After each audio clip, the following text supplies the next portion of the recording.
Chapter 1. The Silence. The silence, Soren Ashcombe said, standing at the center of his penthouse with the satisfied air of a man surveying conquered territory, is perfect. Silas, who had served his lord for 400 years and had learned that any sentence containing the word perfect was approximately 90 seconds from becoming catastrophically untrue, said nothing. He polished a crystal glass that had not been used since the Congress of Vienna and waited. 3 months in this building, Soren continued. He turned his glass of O-negative, a 2019 vintage, ethically sourced, excellent finish, and let the lamplight catch it. No court politics, no succession crisis, no one attempting to poison my evening meal. Just silence. He closed his eyes, took a slow, unnecessary breath through a chest that hadn't required oxygen since the Plantagenets. From the apartment directly below, a woman's voice sliced through 18 inches of reinforced concrete like it was damp tissue. No, absolutely not, General. We are not watching another documentary about competitive cheese rolling.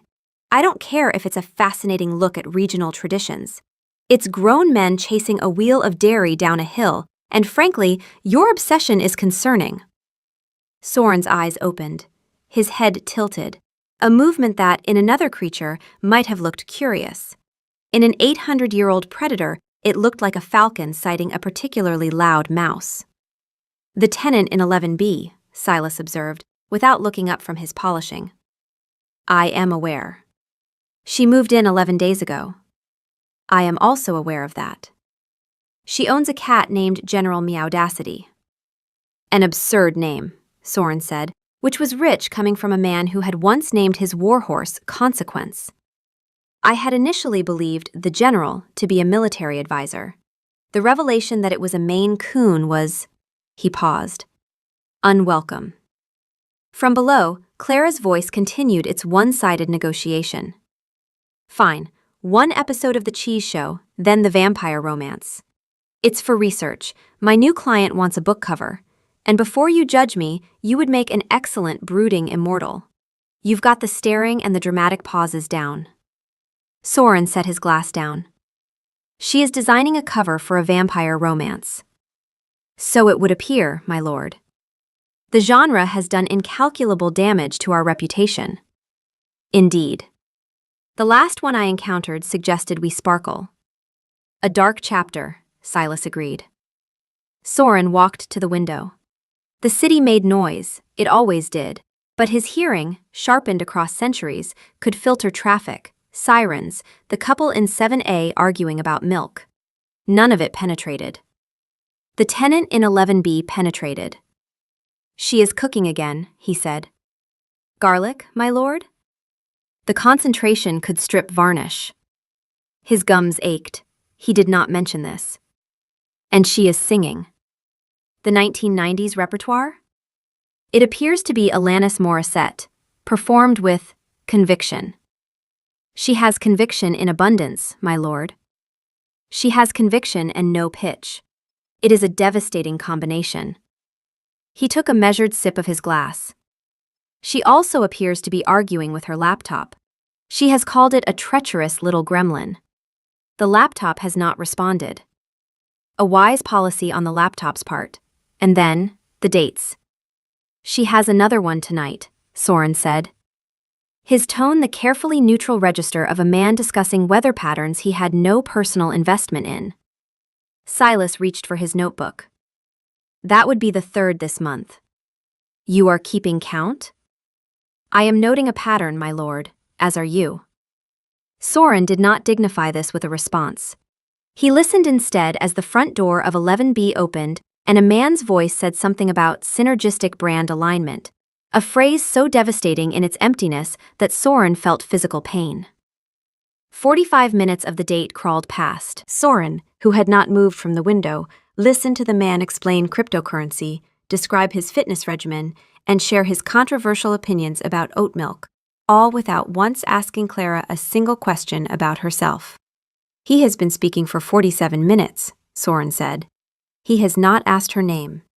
He did ask her name, my lord, at minute 3. He then interrupted her answer to discuss Bitcoin.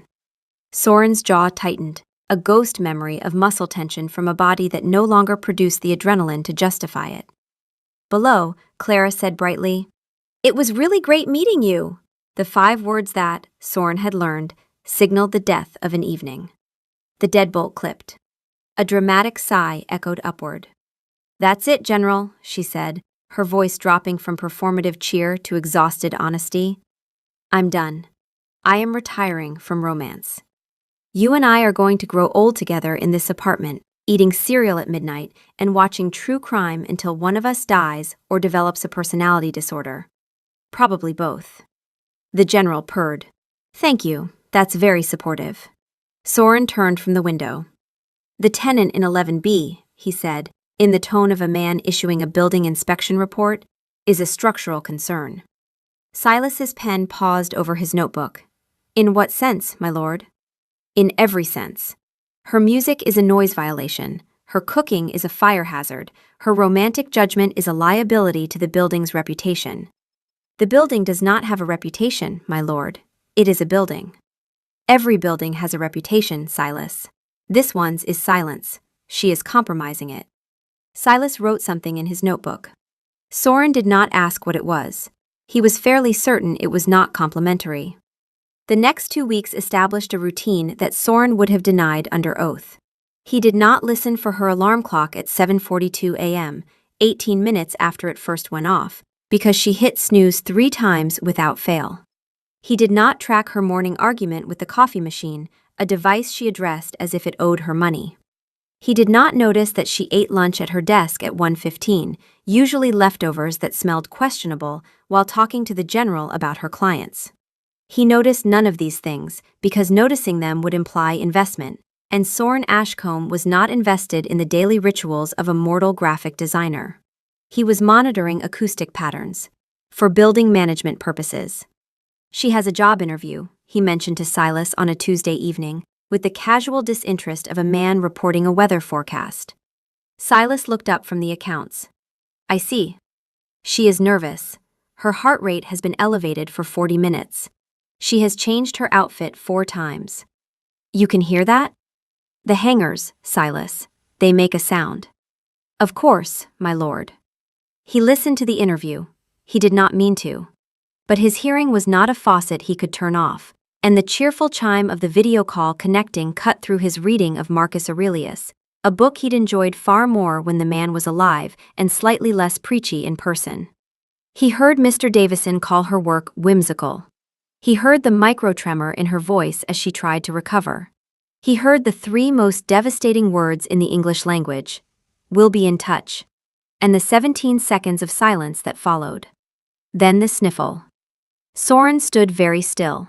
In 800 years, he had mastered the art of stillness. The unblinking, unbreathing, predator-at-rest stillness that made humans instinctively reach for crosses they didn't own. But this was a different stillness.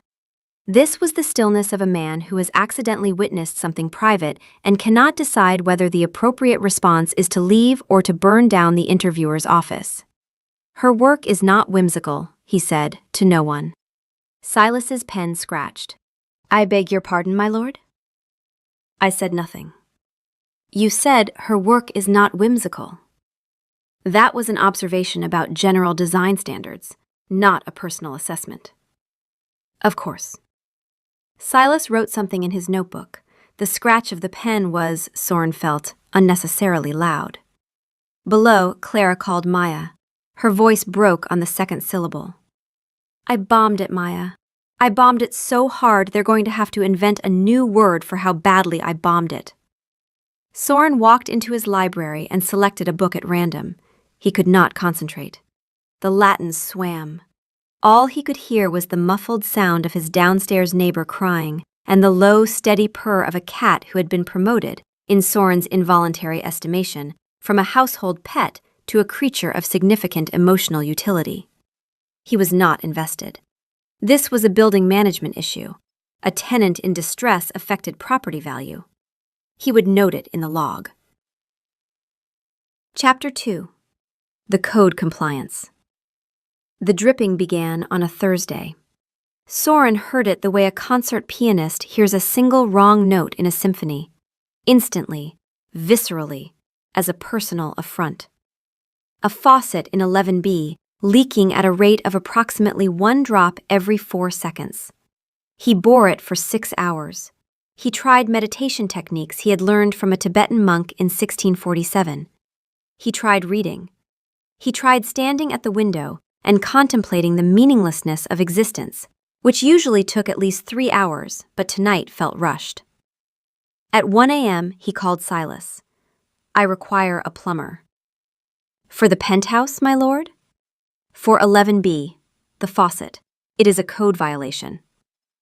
A pause. Silas's pauses were eloquent. This one said, "I have served you for 4 centuries, and I know what a code violation sounds like, and this is not it." "The building code," Silas said carefully, "does not, to my knowledge, regulate the drip frequency of bathroom faucets." "Then the building code is inadequate. I want the best plumber in the city, discreet, available immediately. Charge it to the account designated for unforeseeable acts of God." "And if the tenant asks who sent him?" "A concerned building management representative, anonymous." "Anonymous building management," Silas repeated, writing it down. "Very natural.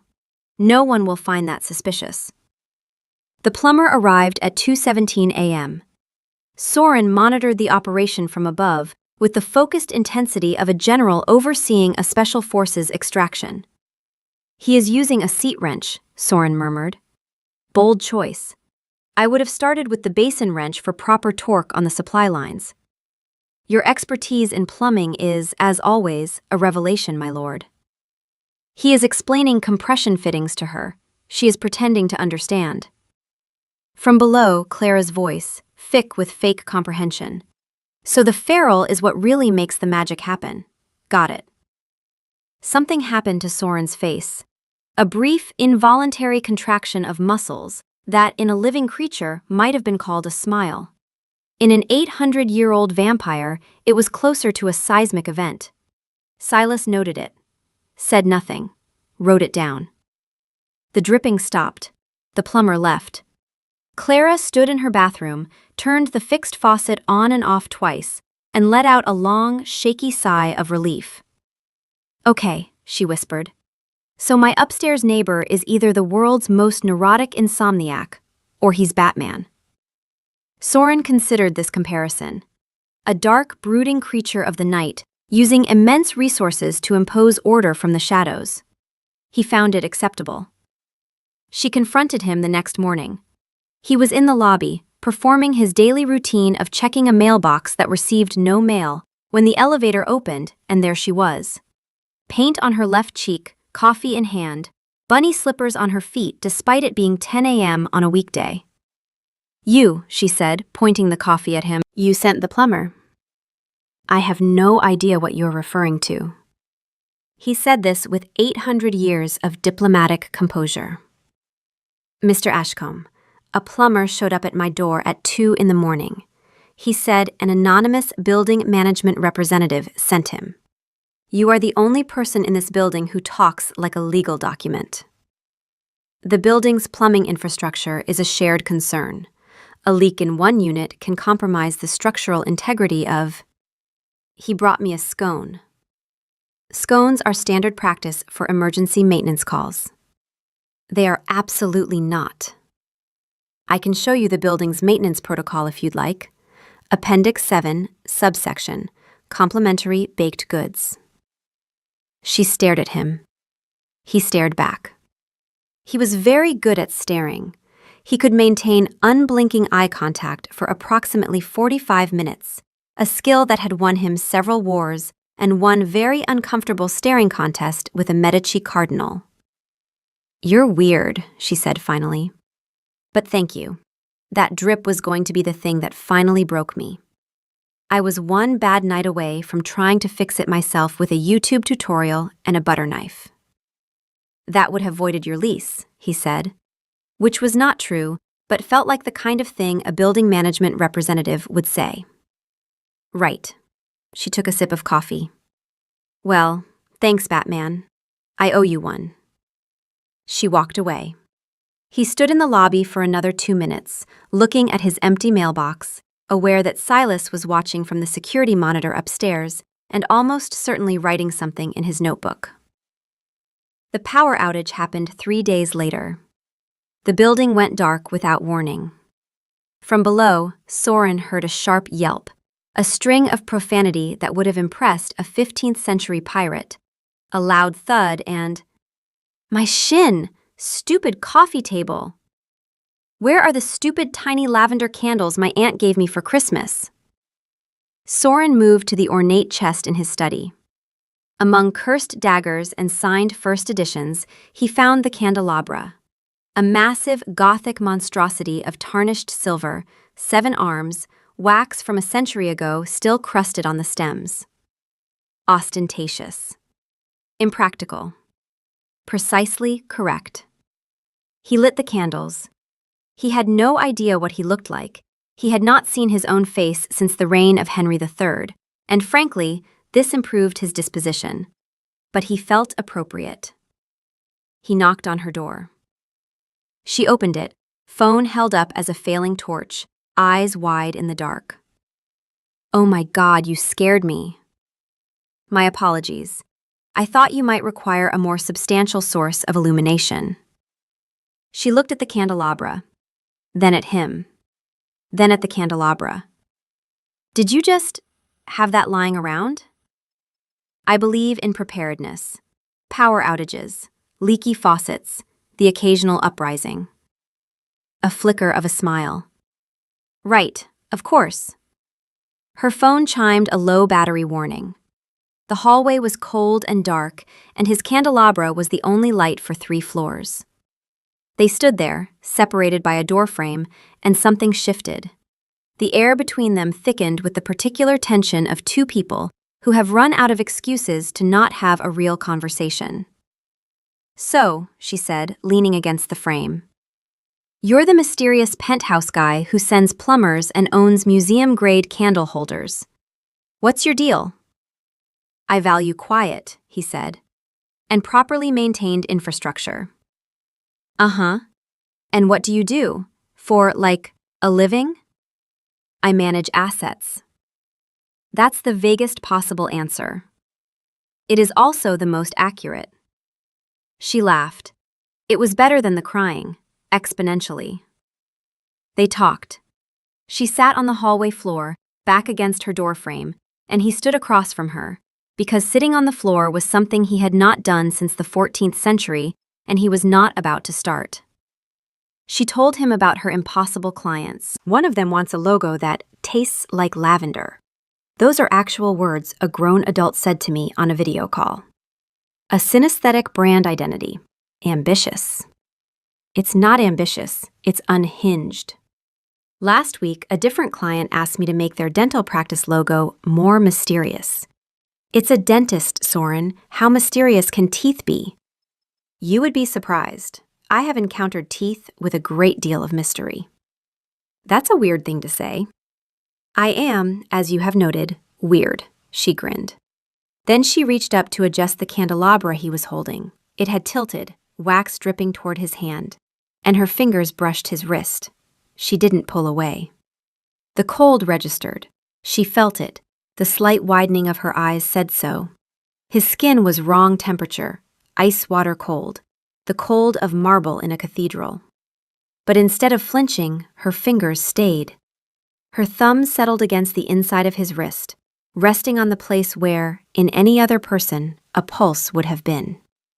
"Your hands are freezing," she said softly. Not an accusation, an observation. Her thumb moved, barely, a half-inch, tracing the absence she didn't know she was looking for. Poor circulation.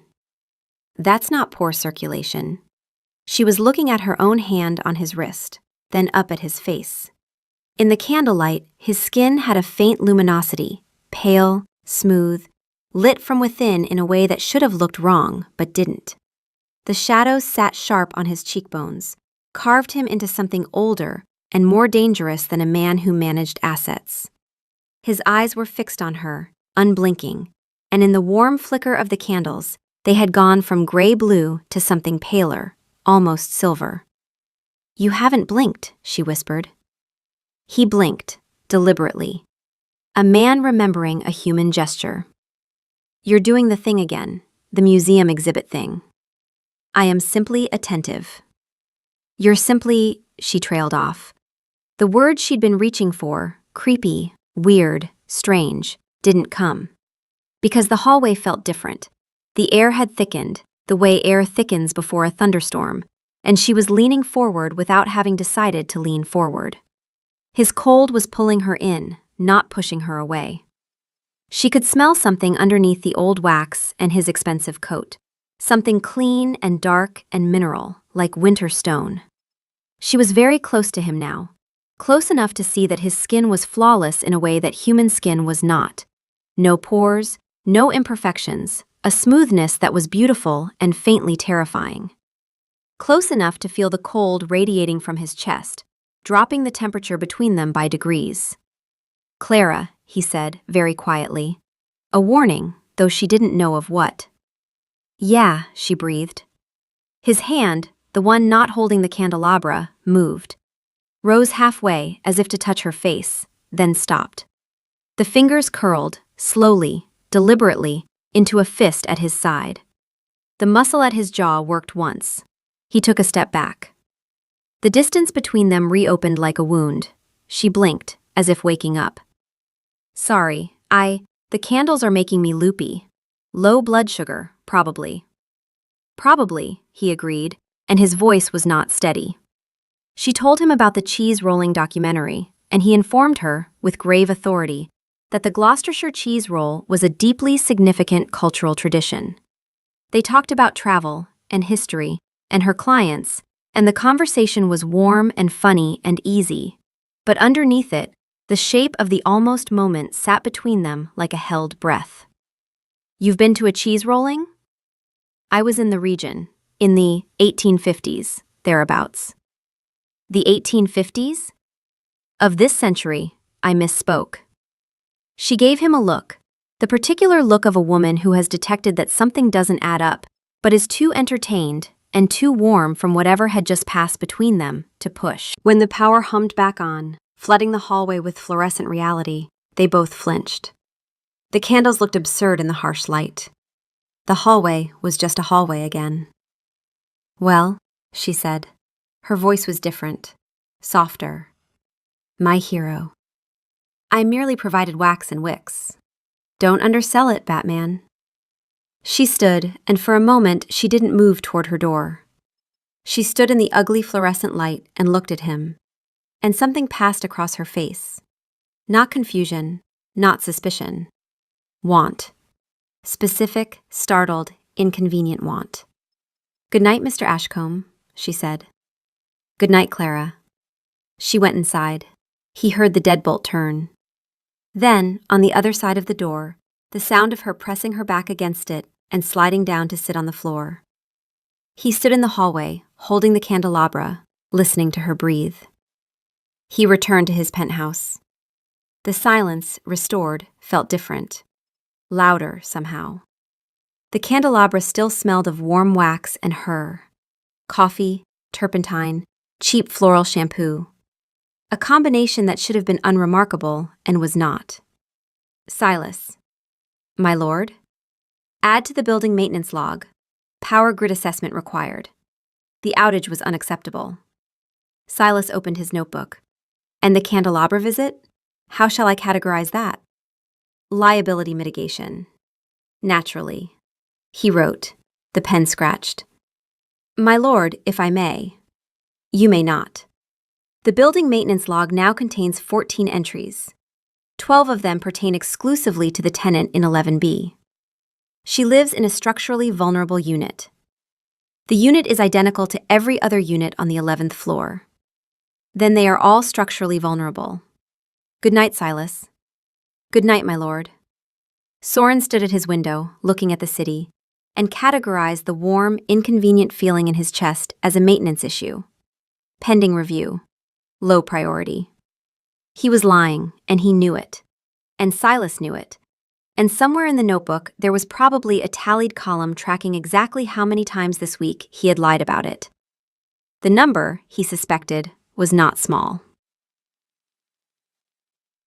Chapter 3. The Building Management Issue.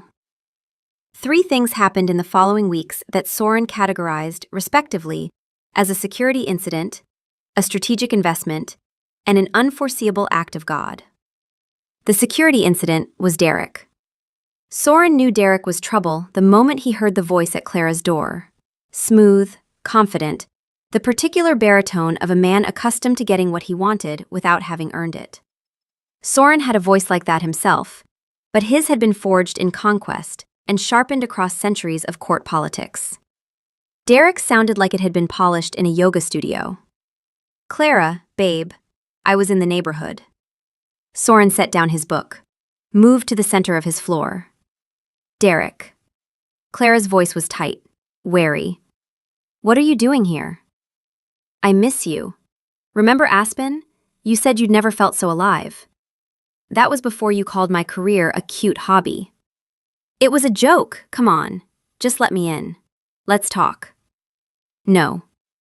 The word was small and firm, and Soren felt a surge of something that, in a creature with a functioning circulatory system, might have been pride. But Derek laughed, a humorless, ugly sound, and jiggled the doorknob. "Don't be childish, Clara." In the penthouse, Soren went very still. Not the composed stillness of a man thinking, the absolute, predator stillness of a creature that has identified a threat and is deciding with mathematical precision how to end it. He could not burst through the door. He was not invited. He could not reveal what he was. He needed a distraction, something that would make Derek leave without Soren being anywhere near the 11th floor. His eyes landed on the Egyptian sarcophagus in the corner. 2.5 tons of carved marble he'd acquired from a dig in the 1890s. He had never found a use for it. Until now. A gentle nudge. The sarcophagus tipped. It struck the reinforced concrete with a boom that shook the building's foundations, shattered every glass on Silas's service tray, and set off car alarms 12 stories below. In 11B, a chunk of plaster dropped from Clara's ceiling, landing precisely where Derek had been standing before he stumbled backward with a yelp. "What the hell was that?" Derek stammered.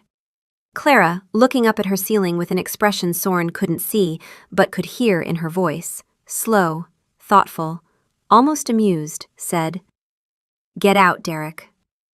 "But now." Expensive shoes scrambled down the hall. The deadbolt clicked. Loud, final, the best sound Soren had heard all week. Silas appeared at his elbow, holding a dustpan. "A structural integrity test, my lord." A distraction. The sarcophagus weighs 2.5 tons. The distraction needed to be convincing. Silas regarded the toppled monument, the shattered crystal, the hairline crack in the concrete floor. "It was convincing, my lord. The building's insurance premiums may also be convinced." Below, Clara stood still for a long moment. Then she reached up and patted her ceiling twice. Thump, thump. A soft, muffled acknowledgement through 6 inches of concrete. Soren looked at the chaos he'd wrought, looked at the floor, and experienced, for the first time in 8 centuries, the overwhelming urge to tidy up. 20 minutes later, she knocked on his door. He opened it, expecting anger or questions, or at least a demand for an explanation about why his ceiling had apparently attempted to assassinate her ex-boyfriend. He was not expecting what he got. She was in her sloth t-shirt, arms wrapped around herself, eyes red. The general was cradled against her chest like a furry, disgruntled shield. She wasn't crying. She was past crying, in the hollowed-out place after it. "Hi," she said. "Hello. I don't want to be alone right now, and you're the only person in this building She stopped, recalibrated. "You're the only person in this building." He should have said something composed, something about building management protocol for tenant welfare, or the availability of a 24-hour counseling hotline, or any of the things a normal person would say to a shaken woman holding a cat in a hallway at midnight. Instead, he stepped back from the door. "Come in." She crossed the threshold. The general surveyed the penthouse with the proprietary air of a creature assessing its future kingdom. She didn't sit on the furniture, she sat on the floor, back against the base of the sarcophagus, the general in her lap. Soren stood for a moment, then lowered himself to the floor beside her. The 14th century be damned. They sat in silence, not the hostile silence of his solitude or the charged silence of the candlelit hallway. A different kind, the silence of two people in the same room who don't need to perform. "He made me feel small," she said after a while. "Not tonight, before. When we were together, he made me feel like everything I cared about was silly. My work was a hobby, my friends were distractions, my apartment was temporary until I grew up and moved somewhere real. He was wrong. I know he was wrong. I know that here." She tapped her temple. "But sometimes I still feel it here." She pressed her fist to her sternum. "And I hate that he still has that." Soren looked at the floor. He had not been close to a mortal, truly close, within arm's reach, breathing the same air, in a very long time. She radiated heat the way he radiated cold. The temperature between them was a negotiation, warm and cool, finding a border somewhere in the 6 inches of empty space. "I once knew a man," he said carefully, "who spent 30 years making everyone around him believe that his version of the world was the only one. When he finally lost his power, he discovered that no one had ever believed him. They had simply been afraid." That's weirdly specific. I have lived a weirdly specific life. She let out a small, exhausted laugh. Then, without looking at him, she leaned sideways. Her shoulder touched his. Her warmth against his cold. A contact so small and so devastating that the muscle at his jaw tightened and his hand, resting on his knee, went very still. She didn't flinch from the cold this time. She leaned into it. "You're like a fancy ice pack," she murmured. "Very soothing, very expensive feeling.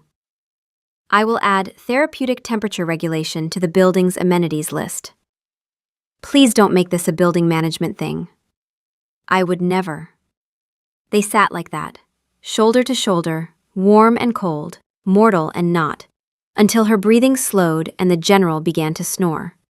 She had fallen asleep against a vampire.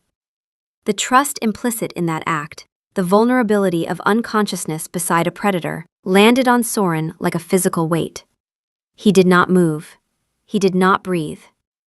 He sat perfectly, impossibly still, and let her sleep. When she woke 20 minutes later, disoriented and apologetic, he walked her to her door and said goodnight, and went back to his penthouse and stood at the window for 3 hours without moving. Silas found him there at dawn, curtains drawn against the lethal eastern light. "The sarcophagus has been righted, my lord." "Good. And the tenant in 11B?" "Asleep." "I meant, how shall I categorize this evening's events?" Soren was quiet for a long time. "Don't," he said. Silas, for the first time in 400 years, closed his notebook without writing anything. The next morning, Clara called Maya. Soren did not mean to listen, but his hearing was not a choice, and her voice carried, and Maya's tinny speakerphone responses floated up through the concrete like smoke. "Maya, I need you to tell me I'm insane." "You're insane. What did you do?" "I fell asleep on my upstairs neighbor's shoulder last night."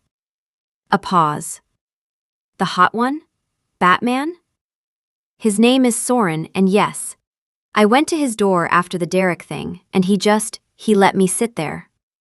On his floor, next to this enormous stone coffin thing he has in his living room, which, by the way, we are not addressing right now. We are absolutely addressing the coffin. Later, the point is, I sat on his floor and told him about Derek, and he didn't try to fix it or explain it or minimize it, he just sat with me. And his shoulder is freezing, Maya, like genuinely cold. Like he's been stored in a wine cellar. Hot and cold. Dichotomy. Very appealing. And he smells like, I don't even know, old libraries and winter. And he didn't try anything. He just sat there, perfectly still, for like 20 minutes while I slept." "You slept on him?" "I didn't mean to. I was exhausted. And she made a frustrated sound. He was safe, he felt safe. Which is insane because he's the weirdest person I've ever met. He owns a sarcophagus, Maya. He has a manservant named Silas who carries a little notebook. He talks about the 1850s like he was there. Okay, so he's eccentric. Rich people are eccentric. It's not eccentric, I keep finding excuses to be in the hallway at 7. I check if his light is on when I come home. During the power outage, there was this moment with the candles where he was looking at me and I couldn't breathe, Maya. Not in a cute way, in a the air has left the building way. And I leaned in. Toward a man who hasn't blinked in my presence a single time. Clara. I know. You like him. I know. A lot. I know. So what are you going to do? A long pause. Below, the general purred. I'm going to figure out what he's hiding, Clara said, because he's hiding something. The cold hands, the not eating, the thing where he goes completely still, there's something wrong with him, Maya. And I think the something wrong might be the thing I like most about him. Soren, standing in his penthouse with his eyes closed, heard every word. And the thing he had been categorizing as a building management issue, the warm, inconvenient, structurally unsound feeling in his chest, finally, silently, refused to be categorized at all. The strategic investment was the design contract. It came to him 3 days after the Derek incident, while he was listening to Clara negotiate with a client who wanted a logo that tasted like lavender. She needs proper work, he told Silas. Her freelance clients are imbeciles.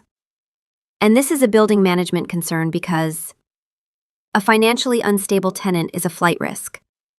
If her income drops, she will seek cheaper housing, possibly in Brooklyn. He said Brooklyn, the way a medieval lord might say, the plague lands. I see. And your proposed solution? The building requires updated marketing materials, a website, a brochure, digital presence. We will hire her. We do not have a website, my lord. We do not have a brochure. The building has no digital presence because you have, on multiple occasions, referred to the internet as a passing enthusiasm. I have reconsidered my position. Silas studied him for a long moment, then opened his notebook, turned to a fresh page, and wrote something at the top. Soren caught a glimpse of the header before Silas angled it away. Phase 3. Active intervention. I will contact her through the building's management office, Silas said. A standard contract. Fair rate. Generous rate. Fair rate, my lord. A generous rate would be suspicious. Fine, fair rate. But with an expedited timeline, I want her working on this within the week. She'll need access to the building's historical records for the project. Property documents, architectural plans, photographs. Silas's pen stopped. Photographs, my lord? It is standard practice for a design audit. The building's photographic records date back to the 1920s. Yes. You appear in several of them. A pause. The kind of pause that, in a court negotiation, would have signaled that someone had made a critical miscalculation. Then remove them, Soren said. All of them? All of the ones in which I appear. Silas wrote this down. His expression did not change, but his handwriting, Soren suspected, had become slightly more emphatic. The unforeseeable act of God was the feeding. It happened the way it always happened, quietly, privately, in the hours between 3 and 4 a.m., when the building was as close to silent as it ever got. Soren kept his supply in a climate-controlled cabinet in his study, behind a false panel that looked like a section of bookshelf. Medical-grade bags, ethically sourced through a network that had taken him 2 decades to build, temperature-regulated to within half a degree. He sat in his library with the curtains drawn, not for atmosphere, but because sunrise was in 3 hours and the eastern windows would become lethal by 6, and opened a bag of AB negative. A good vintage, clean, with a faint copper brightness that spoke of youth and health. He drank slowly, the way he did everything. With the deliberate precision of a creature that had learned, across centuries, that haste was a symptom of mortality. The blood was warm, his body was not. The temperature differential was the first sensation, always the first, a brief, electric contrast that reminded him, every time, of what he was. The predator surfaced, briefly. Not the civilized version, the one who managed assets and sent plumbers and discussed compression fittings. The real one. The creature underneath the tailored shirts and the building management euphemisms. It lasted approximately 8 seconds. His pupils dilating to black, the muscle at his jaw working once, his fingers tightening on the bag with a grip that could have bent steel. Then it passed. He set the empty bag in the disposal unit Silas maintained, washed his hands, straightened his cuffs, and returned to Marcus Aurelius. Below, Clara murmured in her sleep, something about a deadline. The general purred. Soren turned a page he did not read and thought about nothing. Their hallway meetings, once accidental, had become the architecture of his evenings. He would find a reason to be in the corridor at 7 p.m., checking a mailbox that received no mail, inspecting carpet for wear, standing very still and hoping. She always emerged, running or carrying groceries or holding a canvas still wet with paint. The conversations grew longer, leaned against opposite walls, the hallway their neutral territory. They built something neither of them named. My mother called, she said one evening, looking drained. She asked if my little drawing hobby was paying the bills. Then she mentioned that my cousin just made partner. The ritual of familial comparison, a timeless and effective torture. In the 13th century, my brother was celebrated for conquering a significant territory. I had merely mastered the art of not being set on fire by the local clergy. My mother was unimpressed. You have a brother? Had. He was disagreeable. What happened to him? He remained disagreeable for a very long time, and then he stopped. She studied his face. That's the saddest thing you've ever said, and you said it like you were reading a weather report. Weather reports are undervalued as an emotional register. She laughed, then stopped, because something had happened in the stairwell behind her. A door, 3 floors down, had slammed in the wind, and Soren had moved. Not walked, not turned, moved, his hand on her shoulder, pulling her back from the stairwell door, his body between her and the sound, faster than she could process. One moment he was leaning against the far wall, the next he was in front of her, inches away, his hand still on her shoulder, his eyes pale and fixed on the stairwell. It had taken less than a second. She hadn't seen him cross the distance. Just a door, she said, very quietly. He released her shoulder, stepped back. The composed mask reassembled. Of course, the stairwell hinges require maintenance. I'll make a note. Soren. Yes? You just crossed 8 feet of hallway in the time it took me to blink. I have good reflexes. That's not reflexes, I don't know what that is. It is reflexes, he said, developed over a long career in asset management. Nobody in asset management moves like that. You would be surprised. She looked at him for a long, quiet moment.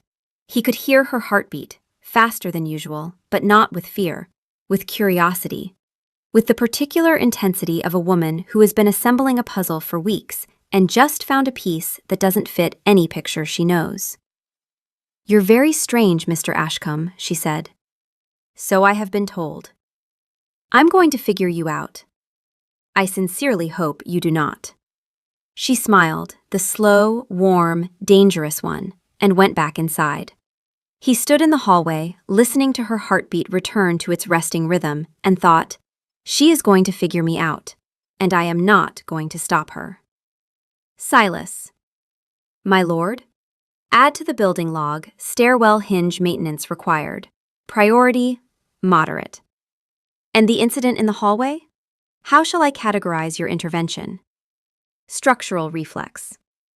Structural reflex, Silas repeated, writing it down. I believe that brings the total number of entries categorized as building management that are not, in fact, building management to 17. 18. The peonies. I had not counted the peonies, my lord. That brings us to 19. Chapter 4. The tenant in 11B. Clara worked on the building's design project for 2 weeks, and it was the happiest Soren had heard her. The tap-tap-tap of her keyboard had a new energy, purposeful, focused, the rhythm of someone doing work that mattered. She talked to the general about typography with genuine passion. Sans serif for the website, obviously, but for the historical section, Garamond, maybe Caslon, something that says, "This building has been here since your grandparents were alive, and it'll be here when you're dead." A pause. Too morbid? Yeah, too morbid. But the sentiment stands. Soren, who had opinions about typefaces that predated the invention of movable type, listened and did not intervene. Some battles were not his to fight. Garamond was the correct choice. He would tell Silas to tell the building management office to approve it. Then, on a Thursday evening, she knocked on his door. Not the cheerful Batman knock, a different knock, quiet, purposeful. He opened the door. She stood in the hallway with a folder. "Can we talk?" "Of course." She didn't come in. She leaned against the doorframe, the way she always did, and opened the folder. "Your building project has been really interesting," she said, in the careful, precise tone she used with difficult clients. "I've been going through the historical records, photos, ownership documents, maintenance logs. I hope they were useful." "Super useful. There's this gorgeous shot from 1934, the lobby, all Art Deco, the building's original owner standing by the front desk." She paused. "He looks a lot like you." "I have a common face." "You absolutely do not have a common face. Architecture photographs are notoriously deceptive." "I'm a graphic designer, Soren. I look at faces for a living. I know bone structure. I know light direction. I know when 2 photographs taken 80 years apart contain the same person."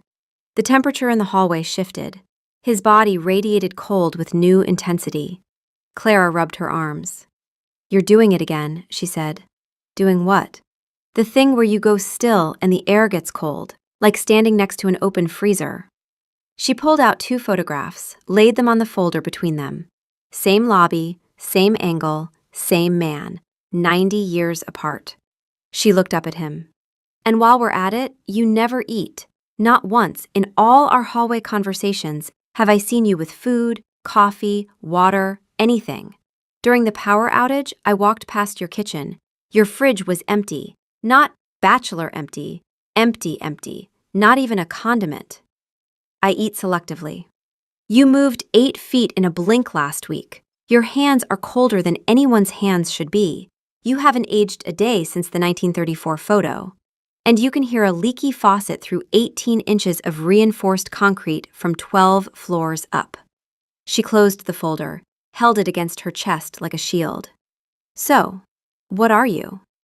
He stood very still, the predator stillness, real this time, not performed. His eyes had gone pale, the gray-blue leaching to silver the way it did when something fundamental shifted. "I think you know," he said. "Say it." "I am what the photographs suggest." "Say it." "I am a vampire." The word sat between them like a grenade with the pin pulled. Clara stared at him. He watched her pulse, visible at her throat, a fluttering, mortal rhythm that he had been listening to, without her knowledge, for months. And that was the part that changed her face.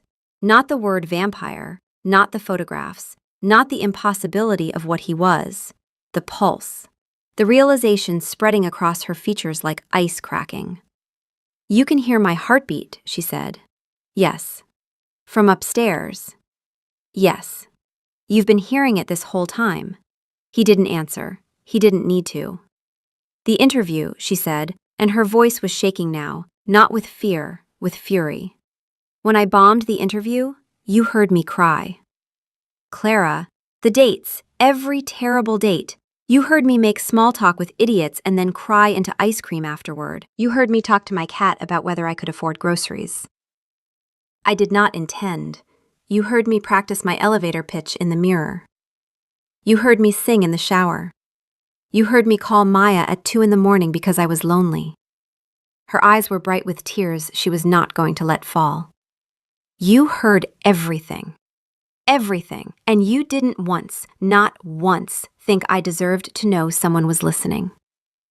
The plumber, he said, because his strategic evasion was collapsing and honesty was all that was left. The candelabra, the hallway conversations. I was trying to... You were trying to what? Manage me? Control the situation? Fix things from above without ever having to actually be honest with me? She laughed, a harsh, broken sound. The plumber wasn't kindness, Soren. It was surveillance. You were monitoring your investment, making sure the tenant in 11B stayed comfortable in her enclosure. That is not the sarcophagus. When Derek was here, you did that, didn't you? Silence. You dropped a 2-ton rock on your floor because a man was rattling my doorknob. Not because you cared about me, because something in your building was out of order. I was a maintenance issue. You were never, he stopped. His voice had cracked, a sound like old wood splitting, the managed mode fracturing along a line he hadn't known existed. You were never a maintenance issue. Then what was I? He stood there in the middle of her cluttered, chaotic, painfully alive apartment, and for the first time in 800 years had no diplomatic framework, no strategic evasion, no building management euphemism. You were the first thing, he said, that made the silence bearable. She shook her head. That's beautiful, Soren. It really is, and it's not enough. She walked to her door and opened it. I am not a sound you get to listen to. I am not a structural concern. I am a person. And you didn't give me a choice. He walked to the door, stopped on the threshold, the same threshold she had once invited him across, not knowing what she was inviting in. You're right, he said. I didn't. Good night, Mr. Ashcombe. The door closed, the deadbolt turned, and the silence that had once been his only luxury became the loudest thing he had ever heard. Chapter 5. The Lease. 3 days of silence. Not the comfortable, chosen silence Soren had spent a century cultivating. The other kind, the silence of a room that has been vacated. Clara was still there. He could hear her heartbeat, her footsteps, the general's purring. But the singing had stopped. The one-sided cat conversations had gone quiet. The apartment below sounded the way his penthouse had always sounded, like a place where someone existed without living. Silas, with the professional detachment of a coroner performing an autopsy, documented the decline. You have not moved from that chair in 14 hours, my lord. I am thinking. You are sitting in the dark, staring at the floor. The floor is where the problem is. The problem, my lord, is not structural. Silas opened his notebook, turned to a page near the back. Shall I read you the log? No. Day 1, you adjusted the building's heating to 68 degrees, her preferred temperature, despite your own preference for 52. Day 7, you rerouted the elevator schedule so that the express car would be available at her departure time. Day 9, you had the hallway outside 11B repainted because she mentioned, to the cat, that beige was the color of giving up. Beige is the color of giving up. Day 12, you had the lobby flowers changed from lilies to peonies because she mentioned to the general that peonies were her favorite. Day 15, you instructed me to research the concept of DoorDash after hearing her order delivery. You then spent 40 minutes expressing disbelief that a mortal would pay a stranger to transport a single meal on a bicycle in the rain for $3. It is an indefensible economic model. Day 19, the plumber. Day 23, the candelabra. Day 29, the sarcophagus. Day 34, the design contract, issued through a shell company to avoid the appearance of enough. I have not reached the subsection on your browsing history, my lord. You searched for what is cottagecore at 3 a.m. on a Tuesday. That was research. You then searched for is cottagecore historically accurate, and spent 4 hours writing a rebuttal that you sent to no one. I was correcting the historical record. Silas closed the notebook. You asked me, when we arrived in this building, to observe and document any security vulnerabilities in your exile arrangement. I have been thorough. You have been devastating. The vulnerability, my lord, is not the building. It is not the court. It is not the Shadow Council. He placed the notebook on the side table, within Soren's reach. The vulnerability is that you fell in love with a mortal and conducted the entire affair as a property management operation. Soren did not move. The words landed the way words do when they are true, and have been true for a long time, and the only person who didn't know was the only person who needed to. She called me a maintenance issue, he said. You called her a structural concern.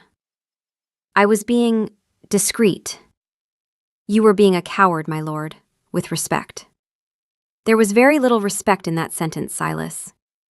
I have been documenting your emotional avoidance for 63 days. I have earned the right to a small amount of candor. He straightened his cuffs. What do you intend to do? Soren looked at the notebook. At the 63 days of evidence, meticulously recorded, of a man dismantling his own solitude, one plumber and one pony at a time. She said I didn't give her a choice, he said. You did not. Every decision I made was about maintaining control. The anonymous plumber, the building management framing, the design contract through a shell company. I structured the entire relationship so that I had the information and she had none. Yes. That is what a predator does. Silas paused. That is what a frightened predator does, my lord. There is a difference. Soren stood, walked to his desk, opened a drawer and removed a document. The building's deed of ownership, heavy cream paper, bearing his signature in an ink that had been manufactured in 1892. Draft a transfer of ownership, he said. The building, all units, all common areas, the commercial ground floor, the parking structure, and the penthouse. Transferred to Clara Bellwether, effective immediately. Silas's pen stopped. In 400 years, his pen had never stopped. The entire building, my lord? She called me Batman. That man controls everything from the shadows. I am done controlling from the shadows. So you intend to give her the shadows? I intend to give her the building. She will own it. She will have full authority over every unit, including mine. I will remain as a tenant only if she chooses to allow it. Month to month, renewable at her sole discretion. You are giving an 800-year-old vampire king's primary residence to a graphic designer because she told you off. I am giving it to her because she was right.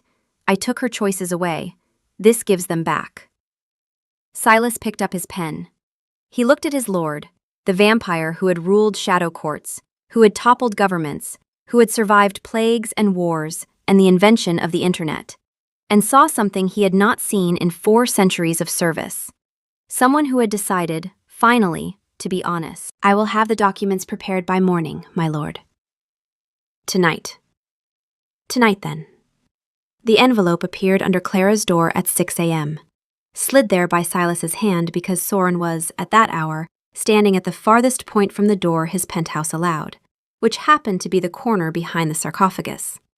He heard her find it, the rustle of her robe, the padding of bare feet, the small sound of surprise. He heard the envelope open, expensive paper, the kind that felt significant before you even read it. Then silence. A very long silence. General, she said finally, her voice odd and tight. Did someone just give me a building? The general, presumably, offered no comment. There's a letter. More paper rustling. He heard her sit down, hard, the way a person sits when their legs have decided they're done standing. She read aloud, and Soren closed his eyes, because hearing his own words in her voice was more than he was prepared for. Clara, you asked me what you were. I gave you the wrong answer. You were never a structural concern, a maintenance issue, or a building management problem. You were the person I was listening to because, after 800 years of silence, your voice was the only sound that made me want to remain in the world. I conducted this entire relationship as a property management operation because I was afraid, genuinely afraid, for the first time since the 13th century, that if I was honest about what you meant to me, you would leave. You were right to be angry. I listened without your knowledge. I intervened without your consent. I made decisions about your life from a position of information you didn't know I had. That is not care. It is control, and I am sorry. Enclosed is the deed to the building. It is yours. Every unit, every hallway, every elevator and parking space, and structurally vulnerable faucet. I am a tenant in your building now, and I stay only at your explicit, informed, ongoing consent. Month to month, renewable at your discretion, and if you choose to evict me, I will go.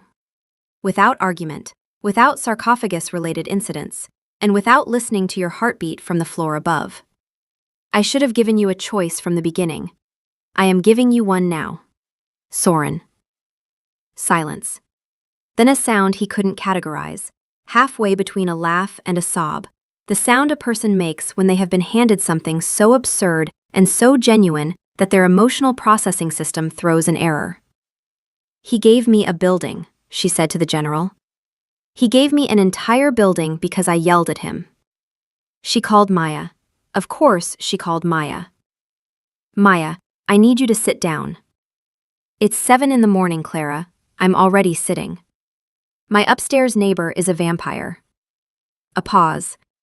Like, metaphorically? Because you said he was hot and pale, but I thought that was just a Portland thing. No, actually. An 800-year-old, doesn't have a heartbeat, appears in photographs from 1934 vampire. And he just gave me his building. I'm going to need you to start from the beginning. Clara started from the beginning. Soren listened, not because he chose to, but because 800 years of supernatural hearing did not come with a mute button, and his ceiling was, for all its other qualities, not soundproof. He heard Clara tell the story. Not his version, hers. The plumber at 2 a.m., the candelabra, the hallway conversations, the sarcophagus, the photographs, the confrontation, and the building deed sitting on her coffee table like a grenade wrapped in a love letter. So let me get this straight, Maya said. He's been listening to your entire life for 2 months. He heard every bad date, every ugly cry, every argument with the general about cheese documentaries. And instead of telling you any of this, he sent a plumber. Yes.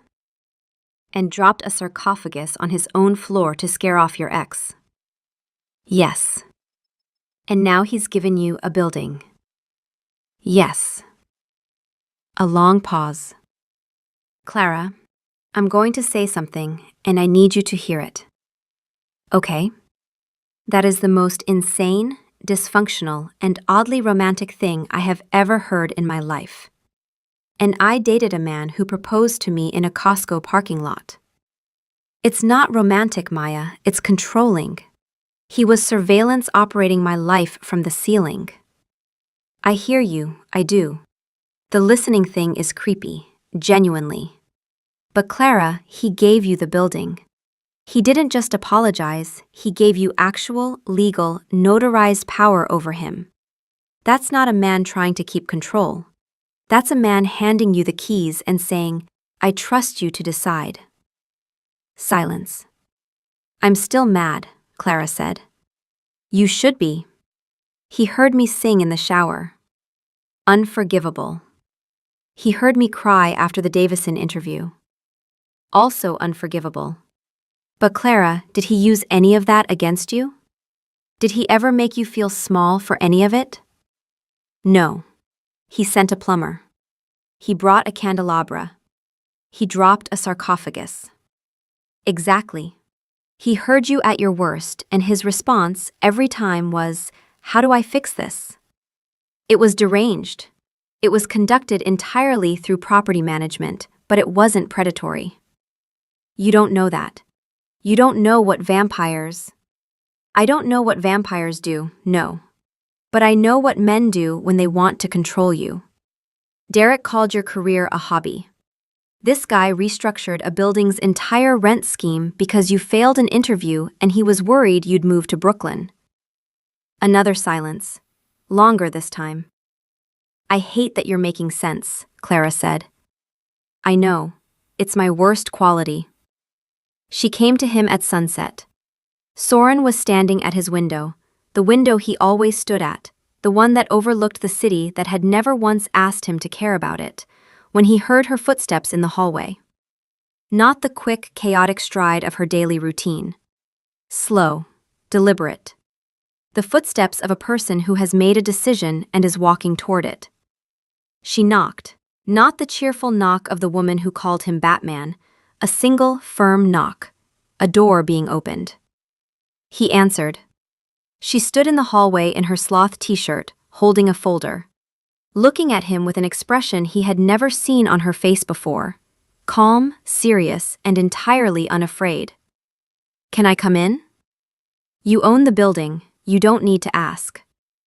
"I'm not asking as the building owner, I'm asking as a person." "Who is asking a vampire if she can enter his home?" "Because I've learned, from very recent experience, that consent goes both ways." He stepped aside. "Come in." She walked past him into the vast, empty penthouse.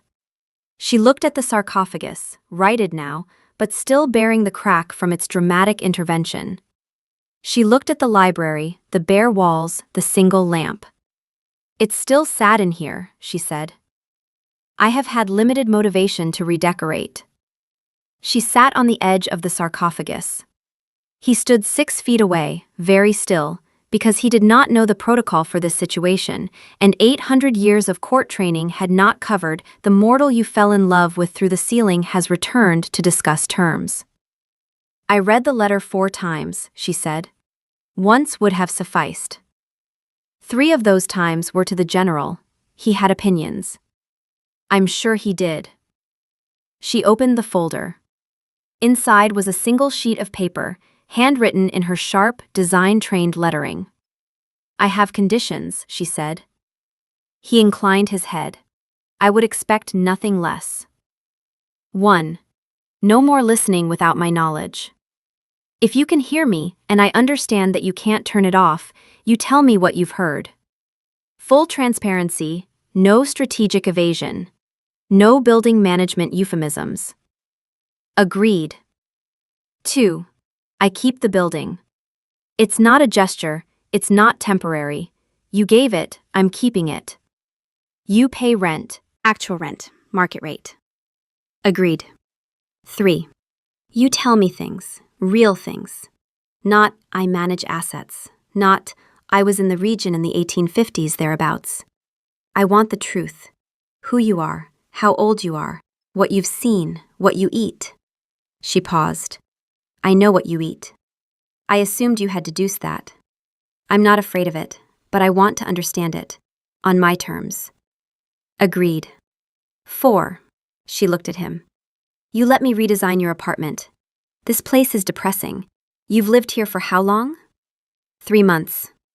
It looks like you've lived here for 3 centuries and gave up halfway through the first one. The corner of his mouth twitched. Agreed. 5. She stood up from the sarcophagus and walked toward him, slowly. The way she did everything, with more courage than common sense and the absolute certainty that whatever she was walking into, she could handle it. She stopped in front of him, close enough that he could see the gold flecks in her brown eyes, the faint smudge of paint on her left cheek that seemed to be permanent, the steady, mortal rhythm of her pulse at her throat. 5, she said again, softer. You don't get to call this a building management issue. Not anymore. Whatever this is, you call it what it is. And what is it? You tell me. You're the one who wrote a 2-page letter and gave me a building. He looked at her, at the sloth t-shirt and the folder of conditions, and the expression of a woman who had walked into a vampire's penthouse with a list of demands and the expectation that they would be met. It is, he said, and his voice cracked again. The managed mode splitting open, the real thing underneath raw and unpolished, and nothing like a building management report. The most inconvenient, structurally unsound, and completely non-compliant thing that has ever happened to me. That's not what it's called. I know what it's called. Say it. I am 800 years old. I have outlived empires. I have... Soren. It is love, he said. It has been love since the cheese documentary. Possibly since the first terrible date. Almost certainly since you called a 15-pound cat general and expected him to have military opinions. She smiled. Not the bright, deflecting smile she used on bad dates. A real one, slow, warm, the kind that started in her eyes. For the record, she said, the general outranks you. I would not dream of challenging his authority. She kissed him. Or he kissed her. The distinction was irrelevant because they met somewhere in the middle, in the space between a vampire king and a graphic designer, between 800 years of silence and a woman who had never been quiet in her life. Her lips were warm. She tasted of coffee and something that might have been courage. His hands, cold, careful, the hands of a creature that could bend steel, settled on her waist as if she were made of something more fragile than she was. She pulled back first. Your hands are freezing. They have been freezing since 1224. We're going to need to discuss the thermostat situation. It is in your lease conditions. She laughed, the real laugh, the one he'd first heard through the ceiling, the one that had made him walk to the center of his living room and stand directly above her without knowing why. Okay, she said, here's how this works. I own the building. You pay rent. We go on actual dates, in actual restaurants, where I can see your face and you can't hear me from the ceiling. You tell me the truth. I try not to freak out. And we figure out the rest as we go. Month to month, he said, month to month. Renewable at my discretion. And if I am a terrible tenant? Then I evict you and keep the sarcophagus. The sarcophagus is an antique. I'll put a cat bed in it. The general's been eyeing it. He looked at her, at the absurd, magnificent, completely unreasonable woman standing in his empty penthouse with a folder of conditions and a lease metaphor that was, he realized, the most honest framework for a relationship he had ever encountered. No blood oaths, no court declarations, no eternal vows sworn under moonlight. Just a month-to-month agreement, renewable at her discretion, between a vampire and the tenant who had shattered his silence and refused to apologize for it. Agreed, he said. To all of it. Good. She tucked the folder under her arm. Now, first order of business as your new landlord. That sarcophagus needs to go somewhere less depressing. I'm thinking the lobby. Really commit to the building's whole Gothic murder castle aesthetic. It is an Egyptian sarcophagus. Gothic murder castle is a different period entirely. You're already being a difficult tenant. I have been a difficult tenant for 800 years. Well, she said, threading her arm through his with the easy confidence of a woman who had made her choice and intended to live in it. You've never had a landlord like me. From 12 floors below, through concrete and steel, and the vast, indifferent architecture of a building that had just changed hands for the first time in a century, the general purred. It was, Soren thought, a sound of approval. He chose to believe it. He had, after all, recently learned the value of not overthinking things. He had also learned that the silence was overrated. That the sound of a woman humming off-key in the shower, arguing with a cat about cheese, and calling him Batman at inconvenient hours was not a noise violation. It was a lease he intended to renew.